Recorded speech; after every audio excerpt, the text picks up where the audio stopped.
Hello बच्चों, let's read the question. Question कहता है आइडेंटिफाई द फॉल्स स्टेटमेंट। तो इनकरेक्ट स्टेटमेंट पहचाननी है। चार स्टेटमेंट्स दी गई हैं। कैटलिस्ट के बारे में स्टेटमेंट आपको दिया हुआ है। First statement is a catalyst is chemically changed at the end of a reaction. A catalyst may appear in the kinetic rate equation of the reaction. A catalyst will not affect the composition of the equilibrium mixture, and a catalyst cannot cause a spontaneous delta G naught zero, a non-spontaneous delta G naught zero reaction to proceed. तो अगर इस question में हम बात करते हैं about the key concept, तो यहाँ पे हम डिस्कस करने वाले हैं about the addition of a catalyst to a reaction. तो जब हम किसी कैटलिस्ट को रिएक्शन में डालते हैं ना, तो वो क्या करता है, it alters the rate of the reaction. मतलब जो कैटलिस्ट है वो काइनेटिक पैरामीटर्स जैसे कि रेट ऑफ द रिएक्शन को अफेक्ट तो करता है, लेकिन जो थर्मोडायनेमिक पैरामीटर्स है उनको अफेक्ट नहीं करता, क्योंकि कैटलिस्ट जो है जब रिएक्शन हो जाती है तो वो क्या हो जाता है, regenerated after the reaction is complete, right? Regenerate हो जाता है कैटलिस्ट रिएक्शन के बाद, तो ये ओवरऑल रिएक्शन को अफेक्ट नहीं करता है, सिर्फ रेट को बढ़ाता है या घटाता है। ओवरऑल रिएक्शन को ये अफेक्ट करता ही नहीं है। तो अगर सपोज मेरे पास एक रिएक्शन है ए से बी और उसमें मैं कैटलिस्ट डाल रही हूँ सी, तो आपका जो रेट ऑफ फॉरवर्ड रिएक्शन होगा, सपोज ये इक्विलिब्रियम रिएक्शन है, फॉरवर्ड भी बैकवर्ड भी, तो रेट ऑफ फॉरवर्ड रिएक्शन जो इसमें होगा, या जिसको आप आर एफ से रिप्रेजेंट करते हो, वो हो जाएगा के F, concentration of A and concentration of catalyst.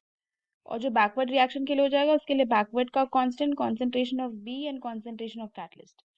लेकिन जब हम बात करते हैं अबाउट द इक्विलिब्रियम कांस्टेंट, तो equilibrium constant is the rate of forward reaction divided by the rate of backward reaction. Basically यही होता है, राइट? यही आपके पास आता है, the ratio of rate of forward reaction divide by the rate of backward reaction. तो जब आप इनकी रेशियोज लेते हो, तो जो कैटलिस्ट का कॉन्सेंट्रेशन है that is going to get cancelled out. तो ओवरऑल रिएक्शन पे कोई फर्क नहीं पड़ रहा है, इक्विलिब्रियम पे कोई फर्क नहीं पड़ रहा है।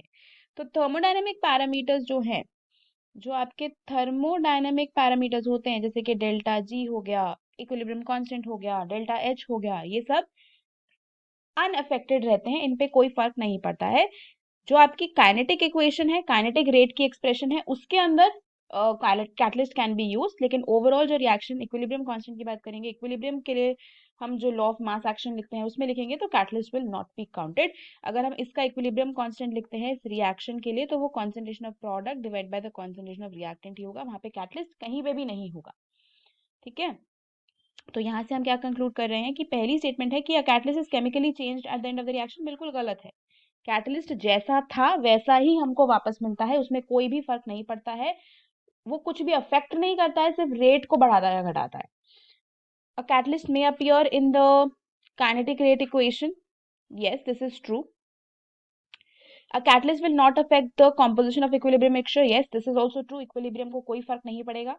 Cannot cause a non-spontaneous reaction to proceed. बिल्कुल सही बात है, थर्मोडायनेमिक पैरामीटर से उसका कोई लेना देना ही नहीं है।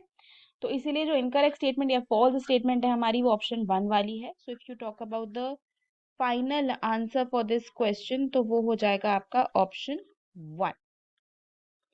Hope you understood it well. Best of luck.